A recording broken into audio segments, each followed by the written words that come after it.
பரணி தீபம் வீட்டில் எதற்காக ஏற்ற வேண்டும்? கோவிலில் மட்டுமல்லாது வீடுகளிலும் திருக்கார்த்திகைக்கு முந்தைய நாள் பரணி தீபம் ஏற்றப்பட வேண்டும். திருக்கார்த்திகைக்கு முதல் நாள் பரணி தீபம், திருக்கார்த்திகை அன்று தீபம், திருக்கார்த்திகைக்கு மறுநாள் பாஞ்சராத்திர தீபம் என 3 நாட்கள் விளக்கேற்றுவது சரியான முறையாகும். பரணி தீபம் யமதர்மராஜாவிற்காகவும், திருக்கார்த்திகை தீபம் சிவபெருமானுக்காகவும், பாஞ்சராத்திர தீபம் பெருமாளுக்காகவும் ஏற்றுகிறோம். பரணி தீபம் எதற்காக ஏற்றப்படுகிறது? சிவபெருமான் மகாவிஷ்ணு மற்றும் பிரம்மாவிற்கு ஜோதி வடிவமாக காட்சி தந்த திருநாளையே திருக்கார்த்திகை தீபமாக கொண்டாடப்படுகிறோம். அதேபோல் ஜோதி வடிவமாக தோன்றிய பெருமாள் உலகை காத்ததை போற்றும் வகையில் பஞ்சராத்திர தீபம் ஏற்றுகின்றோம். திருவண்ணாமலை அண்ணாமலையார் கோவிலில் திருக்கார்த்திகை அன்று அதிகாலையில் பரணி தீபம் ஏற்றுவார்கள் என்பது தெரியும். ஆனால் வீடுகளில் எதற்காக பரணி தீபம், அதுவும் யமதர்ம ராஜாவிற்காக ஏற்ற வேண்டும் என்ற சந்தேகம் வரும்.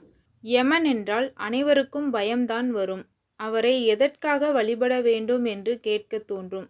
இதற்கு புராணத்தில் கதை ஒன்று சொல்லப்படுகிறது.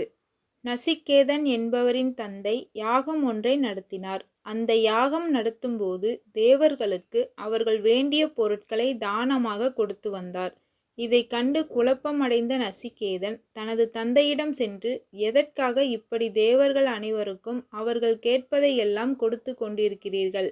இப்படியே கொடுத்தால் எனக்கு என்று கடைசியில் என்ன இருக்கும்?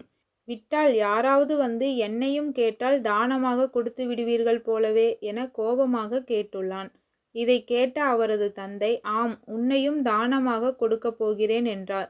இதை கேட்டு மேலும் கோபமடைந்த நசிகேதன், என்னை யாருக்கு தானமாக கொடுக்கப் போகிறீர்கள் என கேட்க, அவரது தந்தையோ யமனுக்கு உன்னை தானமாக கொடுக்கிறேன் என கூறி தானமாக கொடுத்துவிட்டார். தந்தை தானமாக கொடுத்ததால் உயிருடனேயே யமலோகத்திற்கு சென்றான் நசிகேதன். அங்கு மனிதர்கள் படும் துன்பங்களைக் கண்டு பயமும் குழப்பமும் அடைந்த நசிகேதன் அது பற்றி யமதர்மராஜாவிடம் பலவிதமான கேள்விகள் கேட்கிறான். மனிதர்கள் பூமியில்தான் பலவிதமான துன்பங்கள் என்றால் இங்கும் அவர்களுக்கு துன்பம்தானா என கேட்கிறான். அதற்கு பதிலளித்த யமதர்மராஜா, அவரவர் செய்த பாவங்களுக்கு ஏற்ற தண்டனை என்றார். இது போன்ற துன்பங்களில் இருந்து விடுபட என்னதான் தீர்வு என்று கேட்கிறான். அவனுக்கு யமதர்மராஜா எடுத்து சொல்கிறார். யமதர்மராஜா மனிதர்கள் தெரியாமல் செய்த பாவங்கள் தீர்வதற்கு என்ன செய்ய வேண்டும் என யமதர்மராஜா கூறிய வழியில் ஒன்றுதான் பரணி தீபம். கார்த்திகை மாதத்தில் வரும் பரணி நட்சத்திரம் அன்று எவர் ஒருவர் தீபமேற்றி வழிபடுகிறாரோ அவரும் அவரது முன்னோர்கள் மற்றும் சந்ததியினரும் தெரியாமல் செய்த பாவங்கள் அனைத்திலிருந்து விடுபட்டு யமவாதனை இன்றி நலமுடன் வாழ்வார்கள் என்றார்.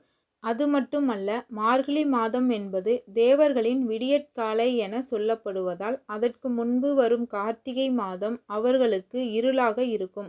அந்த சமயத்தில் நாம் வீடுகளில் தீபமேற்றி வழிபடுவதால் நமக்கு ஏற்படும் துன்பங்கள் நீங்கி தேவர்களின் அருள் கிடைக்கும். குறிப்பாக மகாலட்சுமியின் அருளும் கிடைக்கும். பரணி தீபம் வீட்டில் ஏற்றும் முறை. இந்த ஆண்டு பரணி தீபம் டிசம்பர் 12ஆம் தேதியன்று வியாழக்கிழமை வருகிறது. டிசம்பர் 12ஆம் தேதி காலை 8:20 மணி துவங்கி டிசம்பர் 13ஆம் தேதி காலை 6:50 மணி வரை பரணி நட்சத்திரம் உள்ளது. யமதர்மராஜாவிற்கு பிரியமான பரணி நட்சத்திரம் அன்று நாம் வாழும் போதும் வாழ்க்கைக்கு பிறகும் துன்பம் இல்லாமல் வாழ மாலை 6 மணிக்கு பிறகு விளக்கேற்ற வேண்டும்.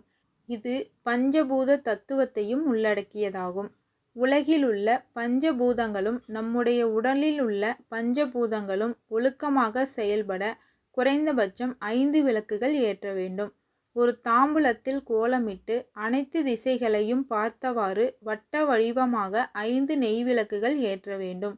பூஜை அறையில் வழக்கமாக ஏற்றும் தீபங்களுடன் சேர்த்து இந்த 5 தீபங்களையும் ஏற்ற வேண்டும். மனைப்பலகையில் கோலமிட்டு அதன் மீது இந்த விளக்குகளை ஏற்றலாம்.